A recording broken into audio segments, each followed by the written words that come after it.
Hello chaps, welcome once again to John Robson Guitar Tuition. As always, I do hope you're well. This isn't a usual kind of video in the normal run of things. I have got another one of those coming up later this week. More details on that later.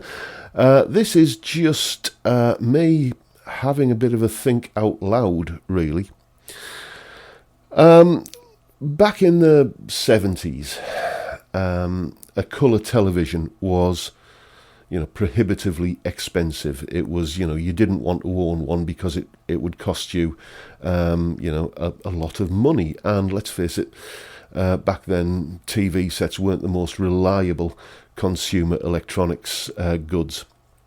So what you did was you leased a TV set from a company like Granada, or in our case Radio Rentals, and this went on right through the 80s. Our first VCR, VHS video recorder, a Ferguson Video Star. Anybody remember those?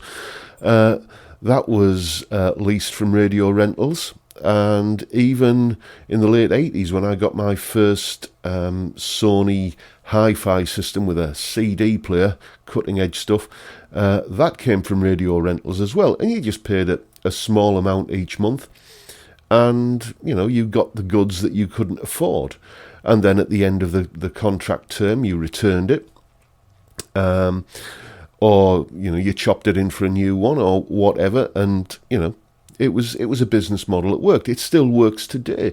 You see this kind of personal contract hire going on with cars all the time. You read the small print, the T's and C's in many car adverts, and it'll say subject to status, no ownership. I think with a lot of them you do have the option to give a final one-off payment, and then you do own the car. So you've sort of bought it on hire purchase. But, it's essentially a leasing model. So if that's a business model that works to provide people with goods that they can't really afford to buy outright, like, for instance, the new or the latest iPhone, whatever it is at the moment, how many people that have one of those in their pocket have bought one outright for, what is it, about $1,000 they cost? If that's a business model that works for providing, prohibitively expensive consumer goods at prices that are more affordable on a monthly basis, why is no one doing this with guitars?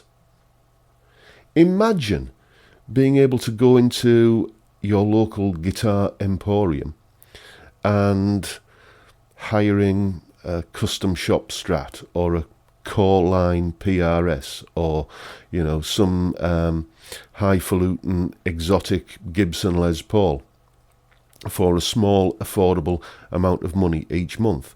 So let's throw a few numbers around. We'll use a Paul Reed Smith Custom 24 as the guitar we're talking about here, because if any guitar kind of symbolises that aspirational, boutique, desirable instrument, you could probably say that that's the one. As you can see from this screen grab of the Andertons website, you're looking at anywhere between $2,800 bottom end up to about $3,800 top end in terms of price for one of those. And we'll say about $3,000 as an average, okay? So if you could walk into a local guitar shop and sign up to pay £100 a month, which is a sizable chunk of money, granted, but there's more people who can afford that than can afford $3,000 all in one big lump. So you can lease one of these for, £100 a month, standard contract, 24 months. That's £2,400 that the shop is getting from that guitar. And you think, well, yeah, but they're making a loss then, aren't they? Because they can sell it for $3,000. Well, yes, but how many people who've had that PRS, that dream guitar, for 2 whole years are then going to say, okay, yeah, time to hand it back now, there you go? Of course they're not.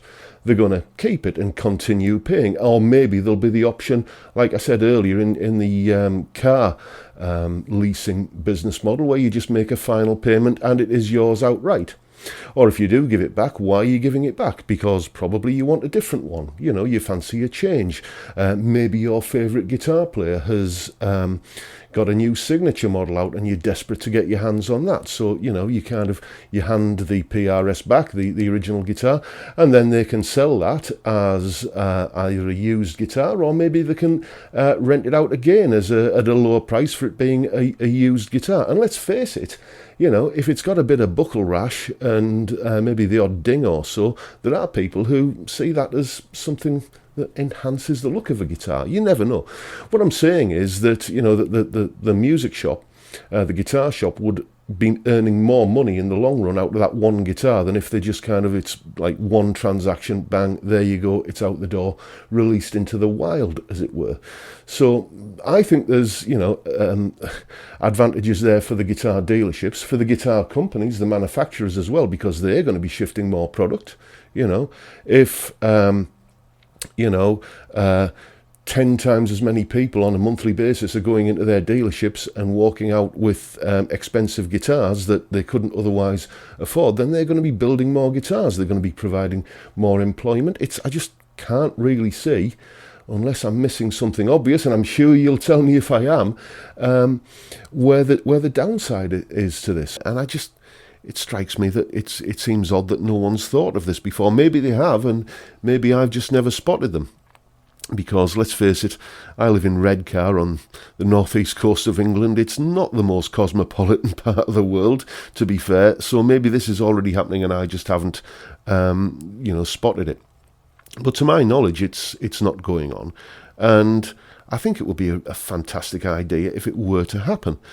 Of course, people would say, yes, but, you know, people would steal the guitars, wouldn't they? Well, possibly. I'm sure there'd be some losses, but this is why, you know, in any of these kind of personal contract hire or leasing agreements, there's always credit checks and there's always background checks.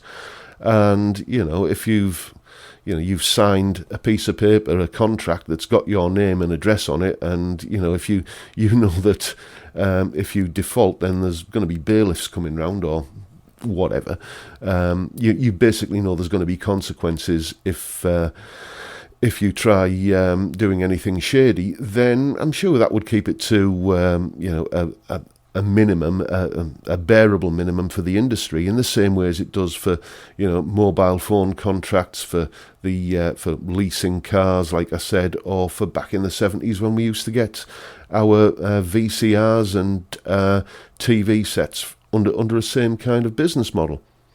So that's just my little thought for the day. If any of you guys out there have any thoughts that you might want to share about this, or any information about where this might be happening already, then please do leave a comment below.